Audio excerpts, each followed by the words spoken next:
अस्सलाम वालेकुम, मैं हूं आपका मेज़बान Shabir Kazmi. Welcome to our YouTube channel.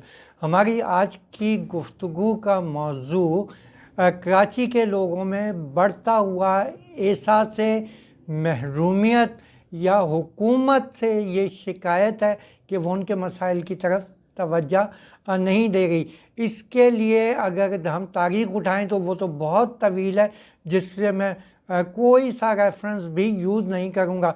सिर्फ गुज़िश्ता हफ्ते होने वाली बारिश के बारे में बात करेंगे, जिसने पूरी कराची में तबाही फैला दी।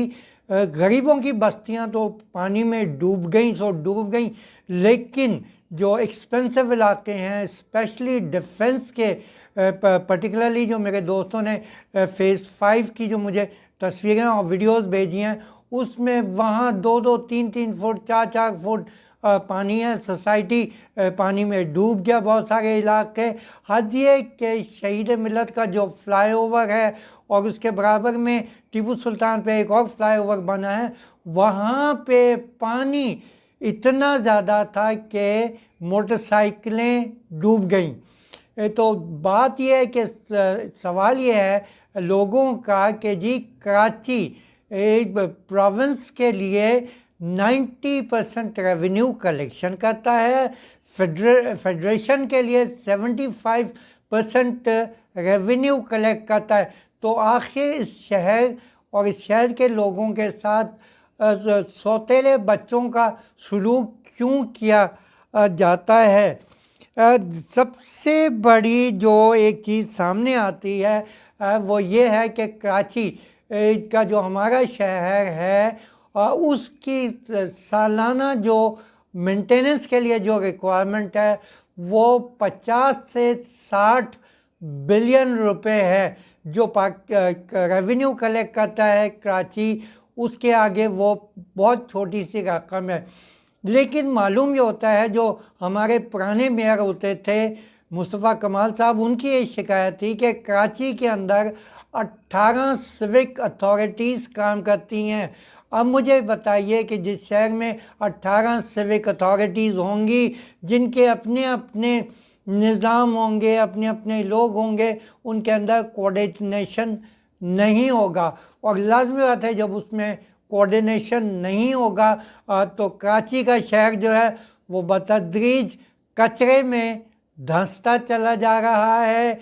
इलाके के जो रेन ड्रेन हैं या नाले वो उबलते चले जा रहे हैं। और बदकिस्मती ये है कि पीपल्स पार्टी ये तो गिला करती है कि कराची वाले उसको और लिफ्ट नहीं कराते, कराची वाले लोग उसको वोट नहीं देते। लेकिन कराची वालों का ये तो कहना है कि जी इस वक्त पीटीआई के भी लोग कराची से इलेक्ट होके आए हैं, पीपल्स पार्टी के भी हैं, एमक्यूएम के भी हैं और दूसरी सियासी पार्टीज़ के। तो क्यों ये एक धब्बा लगा हुआ है कि कराची वाले जो हैं वो एंटी पीपीपी हैं, इसलिए उनके साथ कोई अच्छा सलूक ना किया जाए। यहाँ पे मैं अपनी बात एक छोटी सी मिसाल पे ख़त्म करूँगा, जो कराची वालों का सबसे बड़ा गिला है।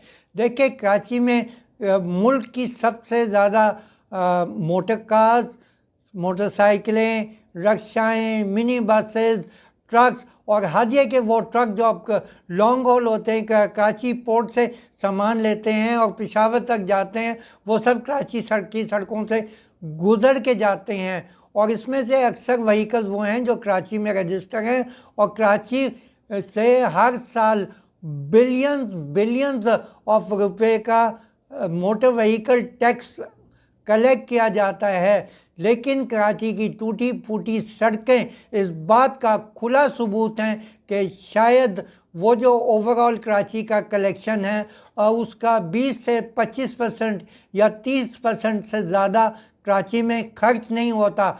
और उसके लिए हुक्मरान बड़ा मुंह टेढ़ा करके एक जवाब देते हैं, हमें बाकी के इलाकों के लोगों के लिए भी तो आखिर कुछ करना है। भैया एक बात बताइए, बाकी के इलाकों में एग्रीकल्चर है, बाकी के इलाकों में माइनिंग है, बाकी के इलाकों में और कुछ है, आप एग्रीकल्चर को टैक्स एग्जम कर देते हो, दूसरी 100 लोग बिजनेसेस को टैक्स एग्जम कर देते हो। कराची से टैक्स की भरमार है। 40-50% लोगों से टैक्स लिया जाता है और उसके बाद उनको एक टेढ़ा सा मुंह बना के ये कह दिया जाता है कि हमें तो मुल्क के बाकी हिस्सों में भी डेवलपमेंट के खर्चे चलाने हैं, उसके लिए बताया क्या करें। तो भैया यहाँ पे एक चीज़ याद रखें कि ये एहसास महरूमियत जो है उसमें हम कराची में बार बार कराची को अलग सूबा बनाओ का नारा सुनते चले आए हैं और हमने बदकिस्मती से बांग्लादेश की क्रिएशन के बाद भी कोई सबक नहीं सीखा कि लोगों में, कराची के लोगों में अगर इसी कदर सेंस ऑफ डिप्राइवेशन बढ़ता जाएगा तो एक दिन वो कराची में अब ये बात बड़े खुल के कही जाने लगी है कि जब हुकूमत हमारे ऊपर डेवलपमेंट का खर्चे नहीं करती तो वाई शुड वी पे टैक्स, जिसको आम ज़बान में सिविल डिसोबीडियंस कहा जाता था। लोग, खान साहब खुद भी लोगों को बिजली के बिल लगा लगा के कहते थे कि नहीं जी बिजली के बिल इतने महंगे हैं, नहीं दिए जाएं। अब एक बात ये बताई जाए कि बिजली के बिल बढ़ाए जा रहे हैं, टेलीविज़न लाइसेंस के मद में जो 20-25 रुपये जाते थे वो 100 रुपये कर दिए। सारे मुल्क में जो पेट्रोल जाता है उसके ट्रांसपोर्टेशन का बड़ा खर्चा कराची के लोगों से, कंज्यूमर से लिया जाता है। तो मुझे ये बता दें कि अगर ये एहसास महरूमियत इसी कदर बढ़ता गया तो ये जो आवाज़ अभी धीमी है कल और ऊंची हो जाएगी, और अगर लोग सिविल ओबीडियंस की तरफ आमादा हो गए तो हमारे पास क्या है। अरबाब इख्तियार से गुजारिश है कि इससे पहले कि इट बिकम्स टू लेट आप अपने तर्ज अमल को सही कीजिए, कराची के ऊपर जायज़ खर्चा उसको दीजिए।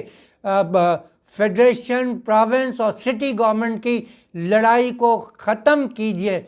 ये शहर जब पूरे मुल्क के लिए, पूरे सूबे के लिए रेवेन्यू कलेक्ट करता है तो इसके ऊपर खर्चे के वक्त ये लड़ाइयाँ क्यों होती हैं। इस शहर को इसका जायज़ हक दिया जाए। और हम अब कोई खैरात या ज़कात नहीं मांग रहे, जो रेवेन्यू कलेक्शन होता है। और एक चीज़ जो नेचुरल रिसोर्सेज के ज़मन में कही जाती है कि जो सूबा जो नेचुरल रिसोर्स प्रोड्यूस करेगा उसके 50% पे उसका हक होगा।